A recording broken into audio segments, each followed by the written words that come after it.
రాజ్యాంగం యొక్క గొప్పతనం. భారత రాజ్యాంగం అంటే ఏమిటి? రాజ్యాంగం అంటే ఒక దేశాన్ని నడిపించే ఒక అత్యున్నతమైన చట్టమే రాజ్యాంగం. అసలు రాజ్యాంగంలో ఏముంటుంది? రాజ్యాంగంలో ప్రభుత్వం ఎలా పనిచేయాలి, పాలకులు ఎలా ప్రభుత్వాన్ని పరిపాలించాలి, మరియు ప్రజల యొక్క చట్టాలు, హక్కులు రాజ్యాంగంలో ఉంటాయి. రాజ్యాంగంలో మొట్టమొదటిగా ఎన్నో చట్టాలు మరియు హక్కులతో కూడుకొని ప్రజల హక్కులు మరియు బాధ్యతలను నిర్వర్తిస్తూ రాజ్యాంగం ముందుకు కొనసాగుతుంది. రాజ్యాంగం రచించక ముందు 1905లో మార్లే మింటో అనే సంస్కరణను ప్రవేశపెట్టారు. ఇది వేరు రాజ్యాంగాలు, వేరు ఎలక్షన్స్ వల్ల ఇది విఫలమైంది.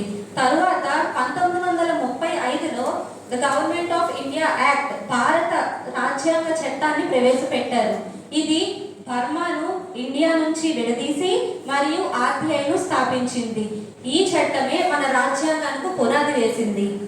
మన రాజ్యాంగం ఎంతో మహోన్నతమైన రాజ్యాంగం. మన రాజ్యాంగాన్ని 2 సంవత్సరాల 11 నెలల 18 రోజుల పాటు రచించారు. మొట్టమొదట మన రాజ్యాంగ సభ 1946 డిసెంబర్ 9వ తారీఖున జరిగింది.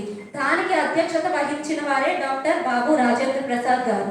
అప్పుడే ఎన్నో కమిటీలతో పాటు ముసాయిదా కమిటీని కూడా ఏర్పాటు చేశారు.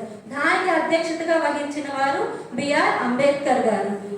మన రాజ్యాంగం దాదాపు 3 సంవత్సరాలు రచించి మొట్టమొదటిసారిగా 1949 నవంబర్ 26వ తారీఖున ఆమోదం చెందింది. అందుకే మనందరం ఆ రోజు రాజ్యాంగ దినోత్సవం జరుపుకుంటాము. తరువాత 1950 జనవరి 26వ తారీఖు నుంచి అమల్లోకి వచ్చింది. రాజ్యాంగం చాలా మహోన్నతమైనది. ఎందుకు అంటే మన భారతదేశ చరిత్ర అంతా రాజ్యాంగంలో నందలాల్ బోస్ గారు 22 భాగాలలో చిత్రీకరించారు.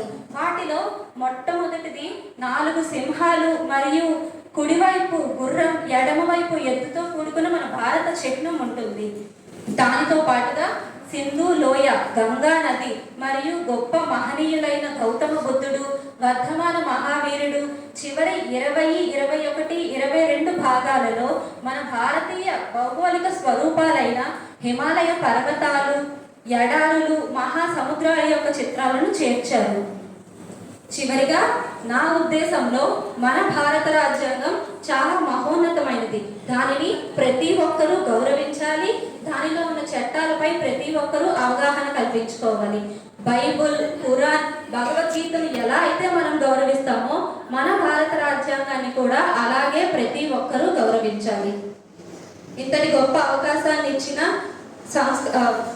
జన విజ్ఞాన వేదిక వారికి నా ధన్యవాదాలు.